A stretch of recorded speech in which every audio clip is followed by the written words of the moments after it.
The will reading was supposed to be a formality. I was just the nurse who had cared for Theodore Spears in his final months, invited out of courtesy to hear how he would distribute his vast fortune among his estranged family.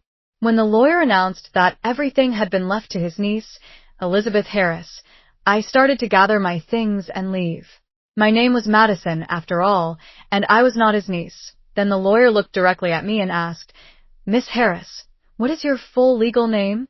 That's when my world changed forever. Before we dive into this incredible story, I'd love to know, where are you watching from? Drop it in the comments below, and be sure to subscribe for more amazing stories every day. Now, let's go back to the day I first met the man who would change my life. Theodore Spears was not an easy patient. At 78, he was wealthy, demanding, and had a reputation for driving away nurses faster than most people change their sheets.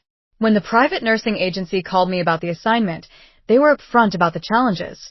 He's been through 6 nurses in the past 4 months. My supervisor, Janet, explained over the phone. The family is desperate. They're offering double the usual rate, but I have to warn you, he's difficult. Difficult how? I asked. Demanding, critical, refuses to follow medical orders. The last nurse said he threw a water glass at her when she tried to give him his medication. I should have said no. I was already working full-time at the hospital and barely had time for my own life, let alone a challenging private patient. But something in Janet's desperate tone and the mention of double pay made me reconsider. I'll take it, I said, but I want to meet him first. See if we're a good fit. The Spears mansion was exactly what you'd expect from old money, imposing, elegant, and slightly intimidating. The housekeeper, a stern woman named Mrs. Clark, led me through rooms filled with antique furniture and oil paintings that probably cost more than I made in a year. "He's in his study," she said, her voice carrying a warning. "He's having a bad day." I found Theodore Spears sitting in a leather wheelchair by a massive window overlooking manicured gardens. He was a small man, made smaller by illness, but his eyes were sharp. When he saw me, his expression immediately hardened. "Another one," he said dismissively. "How long do you think you'll last?" "The record is 3 weeks." "It depends," I replied, pulling up a chair to sit at his eye level. "How long do you think you'll need a nurse?" He studied me with surprise. Most people, I imagined, either cowered before his wealth and reputation or tried to flatter him with false cheerfulness. I was doing neither. The doctors say I have maybe 6 months. Pancreatic cancer. Nothing they can do except manage the pain and wait for the inevitable. "I'm sorry," I said, and I meant it. "That must be frightening." "Frightening." He laughed, but there was no humor in it. "Young lady, I've lived 78 years, built a business empire, and accumulated more money than I could spend in 10 lifetimes. I'm not afraid of dying. I'm afraid of dying alone, forgotten, with nothing to show for my life except a bank account." There was something in his voice, a loneliness, so profound it made my chest ache. "What about your family?" I asked. "What family?" His voice turned bitter. "I have a collection of distant relatives who haven't spoken to me in years, except to ask for money. They're circling like vultures now, waiting for me to die so they can fight over my estate." "That sounds lonely." "It is." He looked at me with those sharp eyes. "So, Miss Harris, Madison Harris, are you here to steal from me, flatter me, or actually help me?" "I'm here to take care of you," I said simply. "Whatever that looks like." Something in my tone must have convinced him, because his expression softened slightly. "We'll see," he said. "We'll see." Over the next few weeks, I learned that Theodore's reputation for being difficult was largely a defense mechanism. He'd been disappointed by so many people, employees who stole from him, relatives who only called when they needed money, friends who disappeared when his health declined, that he had built walls around himself. But underneath the gruff exterior was a man who was intelligent, well-read, and surprisingly funny when he let his guard down. He had grown up poor during the Great Depression, built his fortune through hard work and smart investments, and had never married or had children. "I was too focused on business," he told me one afternoon as I helped him with his physical therapy exercises. "Always thought there would be time for a family later, but later never came. Do you regret it? I asked. Every day, he said quietly. Money can buy you a lot of things, Miss Harris, but it can't buy you people who genuinely care about you. As the weeks passed, our relationship evolved from professional to something approaching friendship. I would arrive each morning to find him waiting in the study with a book he wanted to discuss or a story he wanted to tell. He was fascinated by my life, my work at the hospital, my small apartment, my simple pleasures. You seem happy, he observed one day, despite not having much money. I have enough, I said. And I have work that matters. People who care about me. That's more than a lot of wealthy people can say. Indeed, he said thoughtfully. Theodore began asking me about my family, my background, my dreams for the future. I told him about growing up with my single mother, about putting myself through nursing school, about my hope to someday open a free clinic in an underserved community. Your mother raised you alone? He asked. Yes. My father left when I was very young. Mom never talked about him much. Just said he wasn't ready to be a parent. And your mother's family? She didn't have much family. My grandfather died when I was in high school, and I never got to meet my grandmother. Mom always said we were good enough on our own. She's been gone for 2 years now. She suffered with respiratory disease. Theodore seemed particularly interested in the details, asking follow-up questions about my mother's maiden name, where she had grown up, and when she had moved to our city. I assumed he was just making conversation, trying to understand the life of someone so different from himself. As his condition worsened, Theodore became more reflective, more concerned with his legacy. He spoke often about a niece he'd lost touch with decades ago. Elizabeth was my sister's daughter. My sister, Willow, died young, and Elizabeth was raised by her father. They moved away when she was a teenager, and we lost contact. I've always wondered what happened to her. Have you tried to find her? I asked. I've had investigators over the years, but the trail went cold. Elizabeth would be in her 50s now, probably married, with a different name. She could be anywhere. Why is finding her so important to you? Theodore was quiet for a long moment. Because she's the only real family I have left. And because I want to leave my fortune to someone who will use it wisely, someone who understands the value of helping others. What about your other relatives? Vultures, he said dismissively. They see my money as their birthright, but they've ever shown an ounce of genuine care for me as a person. If I leave my fortune to them, they'll squander it on luxury cars and expensive vacations. I want my money to do some good in the world. In his final weeks, Theodore's health declined rapidly. The pain medication made him drowsy and confused, but he still insisted on our daily conversations. He seemed to be working on something important, making phone calls and meeting with his lawyer, but he was secretive about the details. I'm making arrangements, was all he would say when I asked. Making sure everything is taken care of.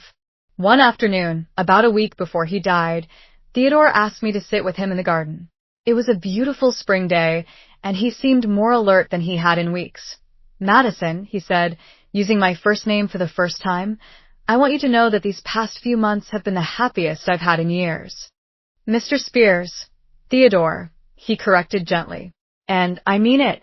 You've shown me more genuine kindness than I've received from my own family in decades. You've reminded me that there are still good people in the world. I've been good to you, too, I said. You've taught me so much about history, about literature, about seeing the world from a different perspective. I want you to promise me something, he said, taking my hand with his frail fingers. Whatever happens after I'm gone, whatever you learn about yourself, remember that kindness is the most valuable currency in the world. Don't let anything change who you are. I promise, I said, though I didn't understand why he was being so cryptic. Theodore passed away 3 days later, with me holding his hand. His final words were, "Thank you for seeing me as more than just a rich old man." The funeral was a small affair, attended mostly by business associates and distant relatives who looked more interested in the reading of the will than in mourning Theodore's passing. I sat in the back, feeling like an intruder among people who had known him far longer than I had. After the service, Theodore's lawyer, a distinguished man named Charles Hill, approached me. Miss Harris, I'd like you to attend the reading of Mr. Spears will tomorrow afternoon. He specifically requested your presence. I'm just his nurse. I don't think I belong there. Mr. Spears was very clear about wanting you there. His staff has requested, Mr. Hill said firmly. 2 o'clock tomorrow at my office. The next day, I found myself in an elegant conference room surrounded by Theodore's relatives, cousins, nephews, and nieces I'd never met, but who had suddenly appeared when they learned of his death. Some other members of his staff were there as well. Mrs. Clark, the housekeeper, Mr. Allen, the driver, and Mrs. Linetti, the cook. Mr. Hill cleared his throat and began reading from a thick document. I, Theodore James Spears, being of sound mind and body, do hereby make this my last will and testament. He read through a series of small bequests, money to charities, gifts to long-time employees, Mrs. Clark, Mr. Allen, Mrs. Linetti, and Mr. Hill himself. Modest sums to various relatives. The family members shifted restlessly, waiting for the main event. And now, regarding the bulk of my estate, valued at approximately $12 million, the room fell silent. You could have heard a pin drop. I leave my entire remaining fortune, including all properties, investments, and liquid assets, to my beloved niece, Elizabeth Harris. The room erupted. Theodore's relatives began shouting, demanding explanations, threatening legal action, but I barely heard them. I was staring at Mr. Hill in confusion. My name was not among the employees who had been rewarded with money and gifts. Why was I there? I realized some misunderstanding had happened. My place was not among the shouting of Theodore's relatives. I thought it would be better if I quietly left the room. As I was heading toward the door, Mr. Hill raised his voice. Above the chaos. Miss Harris, I was referring to you. I think there's been a mistake, I said, not understanding what he meant. I wasn't mentioned in the staff part of the will. Yes, because the final part was directed to you, Miss Harris. What do you mean? My name is Madison, not Elizabeth. Mr. Hill held up his hand for silence. Miss Harris, may I ask what your full legal name is? Madison. Elizabeth Harris, I said automatically. But I've never gone by Elizabeth. I've always been Madison. And your mother's maiden name? Elizabeth Jones, I answered, still not understanding his point. Your grandmother's Miss Harris? Willow, I said abruptly, then stopped, the implications hitting me like a physical blow. Willow Spears.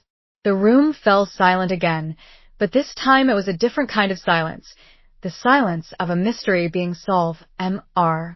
Hill smiled. Miss Harris, you are indeed Theodore Spears' niece. Your grandmother, Willow Spears, was his younger sister. That's impossible, I whispered. My mother never mentioned that. She said her family was all gone. Your grandmother and Theodore had a falling out when she was very young. She disapproved of his business practices, thought he was too focused on money and not enough on family. She moved away. Theodore spent years trying to find you all. I felt like the world was spinning around me. But how did he know? How did he know I was his niece? He's been searching for decades. But when he saw your picture through the nurse agency, he had a gut feeling. You are a photocopy of your grandmother, Miss Harris. Am I? I've never seen a picture of her. Mr. Hill handed me an old photo of a young woman with light eyes and dark hair. The resemblance was startling. It looked like a photo of me in 70s clothes.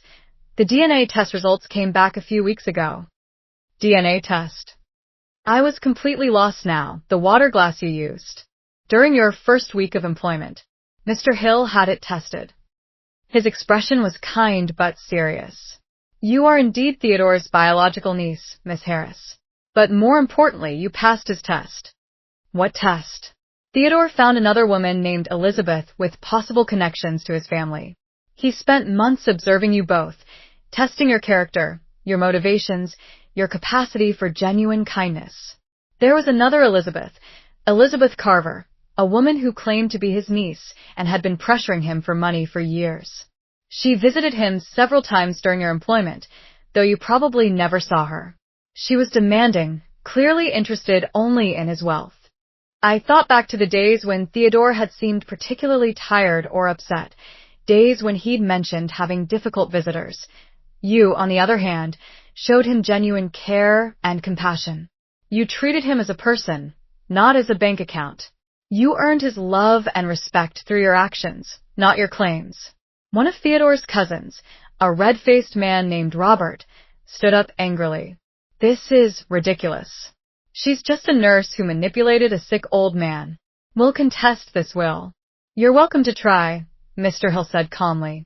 But I should mention that Theodore anticipated this reaction. He left detailed documentation of his decision-making process, including video recordings of his interactions with both Elizabeth candidates. The contrast is quite stark. He turned back to me. Miss Harris, your uncle left you a letter. Would you like me to read it now? Or would you prefer to read it privately? Now, please, I said, my voice barely above a whispered Mr. Hill opened a sealed envelope and began to read. My dearest Elizabeth, and yes, I know you prefer Madison, but I didn't have the chance to reconnect with your mother, and that makes me deeply sad. I feel proud of you, prouder T. Hon, I can put into words. You have proven yourself to be the remarkable woman I always hoped you would become. I know this inheritance comes as a shock. I know you probably have questions about why your mother never told you about me, why our family lost touch, why I never tried harder to find you sooner. The truth is, your grandmother and I were both stubborn, proud people who let a disagreement about money and values drive us apart. She thought I was cold and greedy. I thought she was naive and impractical. We were both wrong and we were both right, but watching you these past months, seeing the woman you've become, I know that Willow raised you with the values that matter most. You have her kindness, her strength, her ability to see the good in people. You also have something I never had, the wisdom to know that money is just a tool, not a goal, that I'm leaving you my fortune not only because you are my blood relative, but because you've shown me what family really means. You cared for me when I was difficult and demanding. You listened to my stories when you could have been doing a dozen other things. You treated me with dignity and respect when others saw no more than a difficult old man with money. Use this inheritance wisely, Madison. I know you will. I've seen your heart, your dreams of opening a free clinic, your desire to help people who cannot help themselves. This money is my way of making sure those dreams become reality. But more than the money, I hope I've given you something else. The knowledge that you were loved, that you mattered to someone, that your kindness and compassion made an old man's final months meaningful.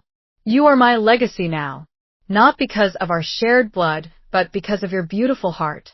Make me proud. With all my love, your uncle, Theodore. P.S. There is one more thing.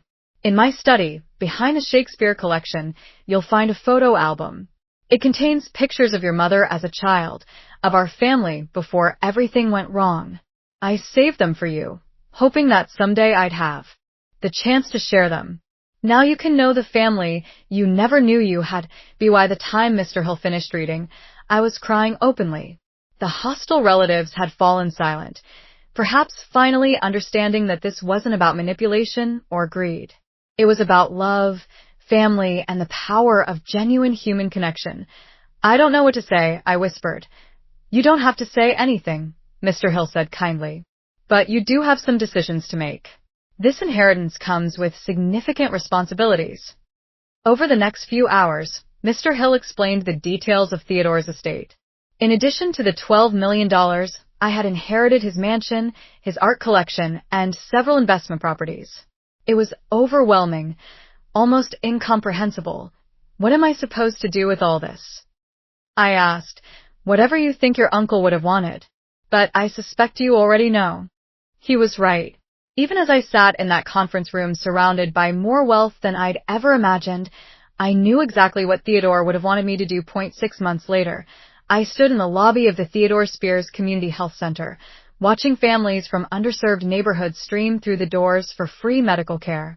The mansion had been converted into a state-of-the-art clinic with the finest equipment and a staff of dedicated healthcare professionals. The art collection had been donated to local museums, with the proceeds funding a scholarship program for nursing students from low-income families.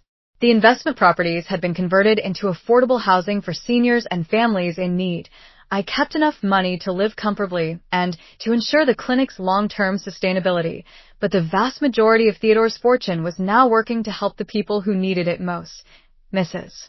Clark, Theodore's former housekeeper, had stayed on to help Manna. The clinic's operations.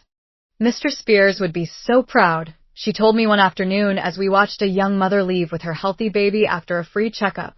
I hope so, I said softly. I'm still learning how to be worthy of his trust. You already are, she said firmly.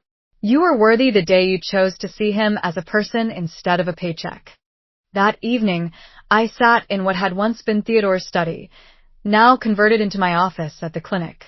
On my desk was the photo album he had mentioned in his letter. Inside were pictures of my mother as a laughing child, my grandmother Willow pregnant, and Theodore as a young man. Photographs of a family that had been torn apart by pride and misunderstanding. One photo in particular moved me deeply. My grandmother and Theodore as teenagers, their arms around each other, both grinning at the camera. On the back, in my mother's handwriting, were the words, Willie and Teddy, best friends forever. Now, sitting in the quiet of the evening clinic, I understood what Theodore had meant about legacy. It wasn't about the money, or the property, or even the good works the foundation would accomplish. It was about the connections we make, the love we share, the way we choose to see and treat each other. I had started as Madison Harris, a nurse who thought she was alone in the world except for her mother. I discovered I was Elizabeth Harris, heir to a fortune and a family history I never knew existed. But most importantly, I learned that family isn't just about blood or names or inheritance. Family is about the people who see you, really see you, and choose to love you anyway. Theodore had seen past my simple life and modest means to the person I truly was. And in return, I had seen past his wealth and reputation to the lonely, loving man underneath. The inheritance had changed my circumstances, but it hadn't changed who I was. I was still the same person who believed in helping others, who found joy in simple pleasures, who measured wealth in relationships rather than bank accounts. But now, I had the means to make a real difference, to honor the memory of a man who taught me that the greatest legacy isn't what you leave behind, but what you inspire others to become. As I locked up the clinic that night, I thought about Theodore's final words to me. Thank you for seeing me as more than just a rich old man. But the truth was, he had given me far more than I had given him. He had given me a family, a purpose, and the resources to make my dreams a reality. Most importantly, he had taught me that sometimes the greatest discoveries aren't about finding treasure. They're about finding yourself and learning that you are worthy of love all along. An absolutely beautiful story about hidden family connections, the power of genuine kindness, and how sometimes our greatest inheritances aren't what we expect. Have you ever discovered something surprising about your own family history? Share your stories in the comments below. And if this story of Madison Elizabeth and her unexpected inheritance touched your heart and reminded you that family is about love, not just blood, please hit that like button and subscribe for more incredible stories about the connections that change our lives. Don't forget to click the notification bell so you never miss an upload. Thanks for watching, and we'll see you in the next.